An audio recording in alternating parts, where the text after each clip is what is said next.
I stayed with it for a long time until '86 or so, and basically we had a lot of things that happened here. So I know a lot of the players, that are still here in Phoenix, Phoenix, in San Diego. But the main thing is that what's happening in Arizona is a result of a lot of repression. It's a result of an all-out experiment on how they're going to manage the future of the United States.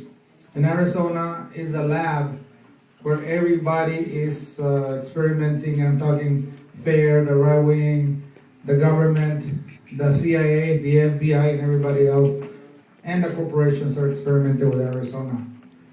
But it's also a lab where we can also try out the resistance movements that are going to happen throughout the United States. So it's kind of a complex, complicated, it's not simple, but I'll give a little brief overlook, and then I'll bring everybody, the whole team, to basically tell us how we work over there. The bottom line of the whole thing is that Puente was born when we started fighting Joe Arpaio, like about 3 years ago, in a furniture store, which was Pruitt's Furniture Store. Sheriff Arpaio decided to have their brand new 287G officers. 287G is the agreement between police and ICE, to actually go and terrorize the community of day laborers and the entire community. So those officers were really at the service of a right-wing ideologue in cahoots with FAIR, with Judicial Watch, with the Minutemen, with the Nazis, and everybody else. He was so in cahoots with them that when they wanted to kick us out of the sidewalk where we're demonstrating, they went and took out a permit to do landscaping. And the landscapers were Chris Simcox and Nazis and people like that. And they were not landscaping, they were just, like leaning on the shovels. They were not doing anything. But the bottom line of the whole thing is that we started, and a lot of organizations came around. And like always, organizations always want to take credit. Whether they did it or not, it's part of the modus operandi of almost any organization. So we decided that we were going to call it Puente, like a bridge to humanity. And by calling it Puente, we created a movement. So no one organization could take credit for it, because we didn't want the division when we had a big fight going on against these guys.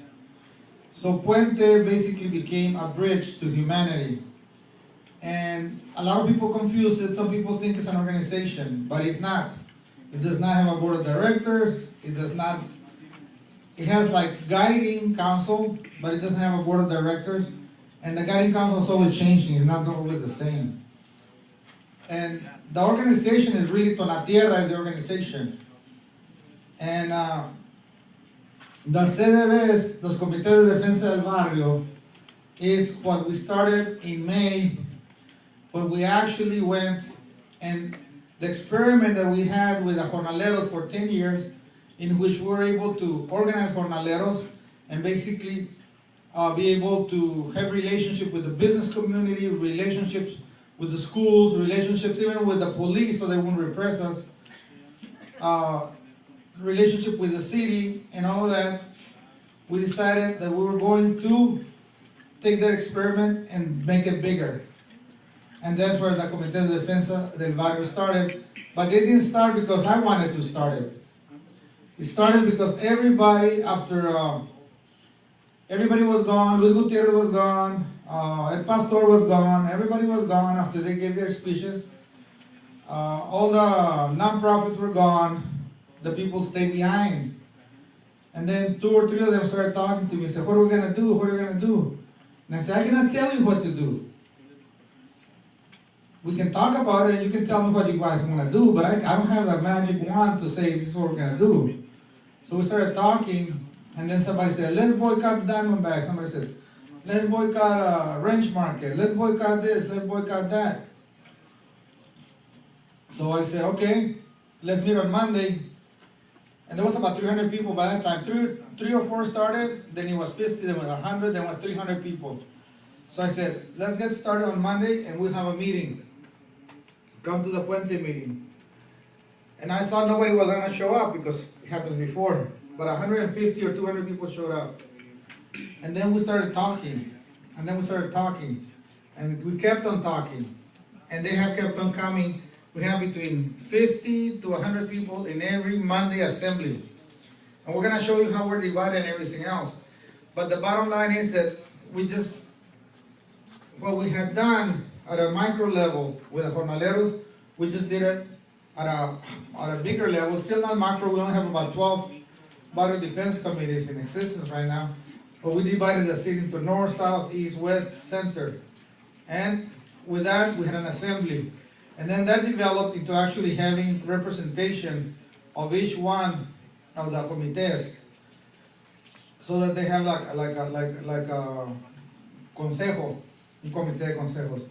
But the main thing is that after that, that's when the real work started, because then we not only do we have to organize for demonstrations, not only do we have to organize for anything, we have to daily keep in contact what's going on with the different comités de defensa del barrio. So it's like having one organization become 12 organizations all at once. And we hope that by the summer of next year, we might have 50 comités de defensa del barrio. And right now we're in the process of even expanding it to Texas, to Miami, to Virginia, North Carolina, what we call frontline states. Now, the national work, the only way we can take it to the national work is because we're part of the Red Nacional de Jornaleros, the National Day Labor Organizing Network, which has that capacity to go national. They have the capacity to influence Washington. They have the capacity to do what local organizations many times don't have. So you have to align yourself at a national level. But Puente in itself is a movement, and at first we call it Puente Arizona, because we envision it would be like Puente California, Puente San Diego, Puente Texas, whatever. It hasn't happened, but Puente is in Arizona right now. Now, what is the day-to-day steps? And with that, I want to invite Diana's over there. She's going to be handling this and talk a little bit about Diana porque la conozcan. Anayance, can you come down here?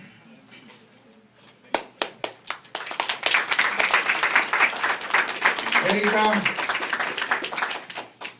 Diane, Victor, all of you guys. Everybody come over here. Don't be shy.